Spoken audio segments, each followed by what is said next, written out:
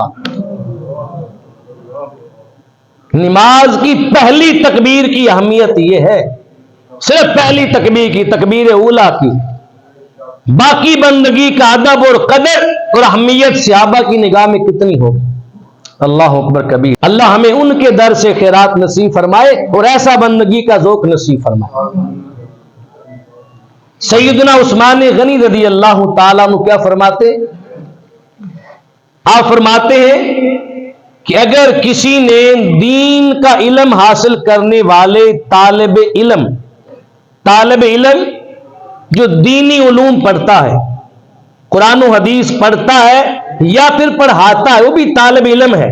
استاد بھی طالب علم ہوتا ہے، علم کا طلب کرنے والا ہوتا ہے۔ استاد کا علم پڑھانے سے زیادہ بڑھتا ہے۔ تو کوئی اگر دین کا علم حاصل کرنے والے طالب کو 1 درہم اللہ کی رضا کے لیے عطا کر دیتا ہے تو اللہ تبارک و تعالیٰ اس کے مقابلے میں اسے 9 لاکھ درہم عطا فرمائے گا۔ اور اگر وہ بندہ دنیا کے اندر یہ 9 لاکھ درہم نہ پا سکا، اسے نہ مل سکے کسی وجہ سے، تو پھر اللہ قیامت کے دن اس کے 9 لاکھ درجے بلند فرما دے گا۔ اتنے درجے بلند ہو جائیں گے۔ یہ بات بیان کرنے کے بعد سیدنا عثمان غنی رضی اللہ تعالیٰ عنہ فرماتے ہیں اگر دنیا میں جتنے مسکین اور یتیم ہیں اور جتنے علم کے طلبگار ہیں، اگر میں اپنا مال ان پہ خرچ کر دوں، اپنا مال ان پر خرچ کر دوں اور وہ خوب علم حاصل کریں، پڑھیں اور دین کو پھیلائیں آگے، اور قیامت کے دن مجھے اس کا کوئی ثواب نہ ملے، تو مجھے اس ثواب کے نہ ملنے پہ اتنا رنج نہیں ہوگا جتنا غم مجھے نماز باجماعت کی تکبیر اولیٰ کے فوت ہونے پر ہوگا۔ یہ سیدنا عثمان غنی رضی اللہ تعالی عنہ کا قول ہے۔ آگے علی المرتضیٰ شیر خدا کرم اللہ وجہ الکریم کیا فرماتے ہیں جب کوئی بندہ اللہ کی راہ میں جہاد کے لیے نکلتا ہے، جہاد کے لیے جاتا ہے، تو رسول اللہ کا فرمان ہے جو مجاہد جہاد کرے اللہ کی راہ میں اور اللہ کی راہ میں لڑتے لڑتے ایک کافر کو واصل جہنم کر دے، ایک کافر کو قتل کر دے جہاد میں، تو اللہ تبارک و تعالی اس مجاہد کے جسم پر جتنے بال ہیں ان بالوں کی تعداد کے مطابق، بالوں کے شمار کے مطابق اللہ پاک اسے جنت کے اندر محلات عطا فرمائے گا۔ یہ فضیلت بتا کے جہاد کی اب مولا علی شیر خدا فرماتے ہیں کہ اگر اللہ تبارک و تعالی مجھے اتنی قوت عطا فرمائے، مجھے اتنی طاقت عطا فرمائے کہ میں دنیا کے سارے کافروں کے ساتھ جہاد کروں اور تنے تنہا رب کی رضا کے لیے اس کی راہ میں لڑتا رہوں اور روح زمین کے سارے کافروں کو اپنی تلوار سے میں کاٹ دوں، وصل جہنم کر دوں، اور زمین پہ ایک بھی کافر باقی نہ بچے، سارے روح زمین کے کافر میں قتل کر دوں۔ اس کے بعد اتنے بڑے جہاد کے بعد بھی اللہ مجھے اگر اس جہاد کا ثواب نہ دے تو مجھے ثواب کے نہ ملنے پہ کوئی افسوس نہیں ہوگا جتنا افسوس اور غم مجھے نماز کی تکبیر اولیٰ کے فوت ہونے پر ہوگا۔ صحابہ کا بندگی کا ذوق دیکھیں، جن کا ذوق تکبیر اولیٰ کے لیے اتنا ہے وہ سجدوں کی لذت میں کتنے تڑپتے ہوں گے۔ یہ ذوق تھا تکبیر اولیٰ کا، یہی وجہ تھی کہ مولا علی شیر خدا رضی اللہ تعالیٰ عنہ کی نماز عصر جب قضا ہوئی، سورج غروب ہو چکا تھا، اب اتنا غم تھا تکبیر اولیٰ کے چھوٹنے کا اور نماز کے چھوٹنے کا کہ علی المرتضیٰ کی آنکھیں جذب کرنے کے باوجود بھی آنکھیں چھلک پڑی اور رخ والضحیٰ پہ آنسو گرے۔ میرے رسول صلی اللہ علیہ وسلم علی کا غم سمجھ گئے، علی کا درد سمجھ گئے۔ جس نے نماز کی قدر و قیمت کو سمجھا تھا میرے محبوب نے اس کے لیے سورج پلٹا دیا تھا، پلٹایا۔ کالی کی نماز کوئی عام نماز نہیں، علی کی آنکھوں سے گرنے والے آنسو جو ہیں عام آنسو نہیں، یہ موتی ہیں، ان کی قدر و قیمت ہر کوئی نہیں جانتا۔ تو جس قدر ان کے دل کے اندر عبادت کی محبت تھی، طلب تھی اور عبادت کا ذوق تھا، اور اگر نماز کی تکبیر اولیٰ چھوٹ جاتی جتنا وہ رنج کرتے تھے، غم کرتے تھے اور دکھی رہتے تھے، فرمایا اس کا تقاضا یہ تھا کہ آپ کے لیے پھر سورج کو پلٹایا جاتا تاکہ آپ کا وہ رنج اور غم دور ہو جائے۔ یہ نماز کی اہمیت تھی۔ آج تکبیر اولیٰ کیا، فرائض کیا، واجبات کیا، وتر کیا، ہم تو مسجد کے دروازے میں کھڑے ہو کے سگریٹ پی کے چلے جائیں گے، نماز نہیں پڑھیں گے۔ مسجد کے واش روم یوز کر کے چلے جائیں گے، نماز نہیں پڑھیں گے نماز کے ٹائم پہ۔ مسجد میں آئیں گے پانی پی کے چلے جائیں گے، منع نہیں پانی پینا، پیئیں، واش روم یوز کریں، لیکن جو اصل فریضہ ہے اس کی طرف بھی آئیں، اس کی جانب بھی آئیں۔ کوتاہی ہے۔ صاحب مرقات شرح مشکات، صاحب مرقات فرماتے ہیں کہ پہلے زمانے کے اندر جو سلف و صالحین اور بزرگان دین تھے، ان بزرگان دین میں سے اگر کسی کی نماز باجماعت کی تکبیر اولیٰ فوت ہو جاتی، کسی کی تکبیر اولیٰ اگر فوت ہو جاتی تو صاحب مرقات فرما رہے ہیں کہ 7 دن لوگ ان کے گھر میں تعزیت کے لیے آتے تھے کہ فلاں بندے کی تکبیر اولیٰ فوت ہو گئی، اب وہ بندہ بڑا غمگین ہے، اس سے تعزیت کے لیے چلو۔ 7 دن لوگ تعزیت کرتے تھے، آ کر لوگ دکھی ہوتے تھے، پریشان ہوتے تھے، اس کی تکبیر اولیٰ چھوٹ گئی۔ اور آج ہم نماز چھوڑ کے خوش ہوتے ہیں، نماز چھوڑنے کے لیے بہانے تلاش کرتے ہیں۔ یہ بات میں نے پہلے بھی کہی تھی کہ نماز چھوڑنے کے لیے خود کو ناپاک ظاہر کر دیتے ہیں لیکن نماز نہیں پڑھتے۔ گناہ کرنے کے ہم نے ہزاروں طریقے ڈھونڈ لیے لیکن رب کو منانے کا ایک بھی طریقہ ہم ایجاد نہیں کر پائے۔ کیا ہو گیا؟ ہم کہاں چلے گئے؟ ہم بہت دور چلے گئے اور دعوے ہمارے کیا ہیں؟ غلامی اور رسول میں موت بھی قبول ہے۔ ایسی موت کا کیا کرنا کہ جو اس کی بندگی پر تو راضی نہیں ہے، صرف زبانی کلامی دعوے ہو رہے ہیں۔ اللہ ہمیں بندگی کا جذبہ نصیب فرمائے، اللہ ہمیں بندگی کا ذوق عطا فرمائے۔ حدیث پاک میں آتا ہے، جامع ترمذی کی روایت ہے اور حدیث نمبر 241، حضور علیہ الصلوۃ والسلام نے فرمایا جو بندہ 40 دن تک باجماعت تکبیر اولیٰ کے ساتھ نماز ادا کرتا ہے اس بندے کو اللہ پاک دو خوشخبریاں عطا فرماتا ہے۔ ایک خوشخبری یہ ہے کہ اللہ پاک اس بندے کو دوزخ کی آگ سے بالکل آزاد کر دیتا ہے، وہ کبھی دوزخ میں نہیں جلے گا۔ اور دوسری خوشخبری یہ ہے اللہ اس کو نفاق سے بری کر دیتا ہے، وہ بندہ کبھی منافق نہیں ہو سکتا، ہمیشہ مخلص رہے گا اور مخلص مومن ہو کے مرے گا۔ اللہ اکبر کبیرہ۔ اب بہت ساری غلطیاں ہماری نماز میں، یہ بھی ذہن نشین رکھ لیں کہ تکبیر اولیٰ ہے کیا۔ ہم نماز کی جو پہلی تکبیر، جو تکبیر تحریمہ ہے اللہ اکبر، یہی تکبیر اولیٰ ہے۔ یہی کیا ہے؟ جب امام نماز شروع کرتا ہے تکبیر تحریمہ کہتا ہے اللہ اکبر۔ تکبیر تحریمہ نماز میں فرض کی حیثیت رکھتی ہے، یہ شرائط میں بھی شامل ہے، فرائض میں بھی پہلا فرض ہے، شرائط میں آخری شرط ہے اور فرائض میں پہلا فرض ہے۔ تکبیر تحریمہ یہی تکبیر اولیٰ ہے، پہلی تکبیر۔ اب فقہاء کرام نے ایک رخصت رکھی ہے کہ جو بندہ کوشش کرنے کے باوجود بھی کچھ لیٹ ہو جائے، تاخیر میں مبتلا ہو جائے، اگر وہ امام کو رکوع سے پہلے پہلے پا لے اور پہلی رکعت میں امام کے ساتھ شامل ہو جائے رکوع تک، تو اس بندے کو تکبیر اولیٰ کی فضیلت حاصل ہو جائے گی۔ اس بندے کو تکبیر اولیٰ کی فضیلت میں اس نے تکبیر اولیٰ کو نہیں پایا، صرف فضیلت کو پایا ہے، صرف فضیلت پائی ہے، تکبیر اولیٰ پائیں۔ یہ جذبہ رکھیں کہ اذان سے پہلے ہم وضو کر کے تیار ہوں، جو ہی اذان ہو مسجد کی جانب چل پڑے، مسجد میں آئے، سنتیں پڑھیں اور تکبیر اولیٰ کے انتظار میں رہیں، جب تکبیر اولیٰ ہو تو ہم شامل ہو جائیں۔ اب جب تکبیر تحریمہ کہی جاتی ہے تکبیر اولیٰ، آج ہم نے غلطیاں بھی دور کرنی ہے کہ تکبیر تحریمہ اور تکبیر اولیٰ یہ کہنے کا صحیح طریقہ کیا ہے، امام نے کیسے کہنی ہے اور مقتدیوں نے کب کہنی، یہ بات بھی ذہن نشین رکھیں۔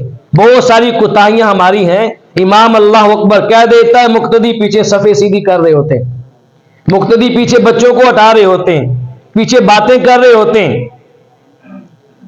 جب امام تکبیر تحریمہ نماز میں کھڑے ہو جائیں قبلہ رو ہو کر، ہاتھوں کی انگلیاں نہ زیادہ ملی ہوں نہ زیادہ کھلی ہوں، درمیانی ہوں، ہاتھ قبلہ رو کر کے انگوٹھے جو ہیں یہ کانوں کی لو جہاں عورتیں بالیاں ڈالتی ہیں، اس لو کو ٹچ کر لیں یا اس کے برابر کر لیں، دونوں طریقے ٹھیک ہے۔ اس کے قریب لے جا کر ہاتھ اٹھائیں اور پھر امام کہے گا اللہ اکبر۔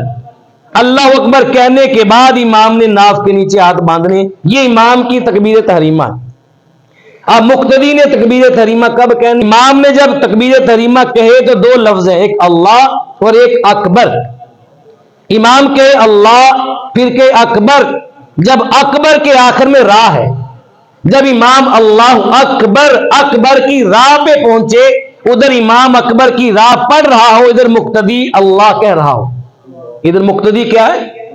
مقتدی کی زبان سے لفظ اللہ کا حمزہ نکل رہا ہو اور امام کے منہ سے تکبیر اللہ اکبر کی راہ ادا ہو رہی ہو، یہ تکبیر تحریمہ۔ مقتدی کی تکبیر تحریمہ امام کے ساتھ متصل ہو جائے، امام کے اللہ اکبر جب راہ منہ سے نکلے اکبر، ادھر مقتدی کہہ دے اللہ اکبر۔ اللہ، یہ صحیح طریقہ ہے۔ اگر کسی بندے نے تکبیر تحریمہ بعد میں کہی ہے اور ہاتھ پہلے باندھ لیے، بعض اوقات ایسے بھی ہوتا ہے جلدی سے آتے ہیں اور مسجد قدم معلوم نہیں ہوتا، بھاگے آتے ہیں جماعت نکل نہ جائے اور سیدھے ایسے کر دیا ٹھیک، اور ہاتھ باندھ لیے بعد میں کہا اللہ اکبر، تو کیا ہاتھ باندھنے کے بعد تکبیر تحریمہ کہنے سے نماز ہو جائے گی؟ تو یاد رکھیں، بعض لوگوں کے ذہن میں ہے کہ ہاتھ اٹھانے کا نام تکبیر تحریمہ ہے، بعض سمجھتے ہیں ہاتھ باندھنے کا نام تکبیر تحریمہ ہے، نہ ہاتھ اٹھانا ہے نہ باندھنا ہے، بلکہ اللہ اکبر یہ جملہ بولنا تکبیر تحریمہ ہے اور نماز میں فرض ہے، یہاں سے نماز کا آغاز ہوتا ہے، اگر یہ نہیں ہے تو نماز نہیں۔ اگر کسی بندے نے اکیلے پڑھتے ہوئے نماز ہاتھ کانوں تک اٹھائے، پھر ہاتھ باندھ لیے اور پھر کہا اللہ اکبر، ہاتھ باندھ کے تکبیر کہی، تو اس بندے کی نماز ہو جائے گی، اس کی نماز ہو جائے گی، لیکن اس کا یہ عمل جو ہے یہ خلاف سنت ہوگا، یہ عمل خلاف سنت طریقہ یہ ہے کہ جب انگوٹھے کانوں کی لو کے برابر کریں، ہاتھ چھوڑنے لگے، اس وقت اللہ اکبر کہنا شروع کریں، جب مکمل کہہ لیں تو پھر ناف کے نیچے اپنے ہاتھوں کو باندھ لیں۔ اگر باندھ کر پھر تکبیر کہی ہے تو نماز تب بھی ہو جائے گی، تکبیر پائی گئی ہے، لیکن خلاف سنت ہی عمل ثابت ہوگا، حضور کی سنت اس طرح نہیں۔ آخری بات، اگر مقتدی نے لفظ اللہ امام کے ساتھ کہا ہے اور اکبر کا لفظ امام سے پہلے پڑھ لیا، امام نے بھی کہا اللہ اکبر اور مقتدی نے بھی کہا اللہ اکبر، مقتدی یا تو پورا اللہ اکبر امام سے پہلے پڑھ گیا، ابھی امام نے شروع نہیں کیا، یا پھر لفظ اللہ یہ امام کے ساتھ کہا اور اکبر جو ہے یہ امام سے پہلے کہہ لیا، امام سے اس طریقے سے مقتدی نے اپنی تکبیر امام سے پہلے پڑھ لی ہے، اس مقتدی کی نماز شروع نہیں ہوئی، اس کی نماز شروع، اگر اس نے دوبارہ تکبیر نہ کہی، ایسے ہی ہاتھ باندھ کے کھڑا پڑتا رہا، اس کی نماز نہیں ہوئی، اسے فوراً چاہیے دوبارہ تکبیر کہے۔ تکبیر امام کے بعد میں کہنی ہے، امام کے بعد میں، اگر اکبر کا لفظ بھی امام سے پہلے پڑھ لیا تو آپ کی نماز شروع نہیں ہوئی، کیونکہ آپ کی تکبیر تحریمہ جو ہوئی ہے وہ امام سے پہلے ہے اور آپ جماعت میں امام کے اقتدا میں ہیں، اس کی اقتدا میں اس سے پہلے کوئی فعل نہیں کر سکتے آپ کی نماز شروع نہیں ہوئی، آپ کو چاہیے کہ تکبیر تحریمہ دوبارہ کہیں، پھر نماز کے ساتھ ملیں۔ اللہ پاک نماز کے مسائل سمجھنے کی، اس کی قدر سمجھنے کی، اہمیت کو سمجھنے کی اللہ پاک ہمیں توفیق نصیب فرمائے۔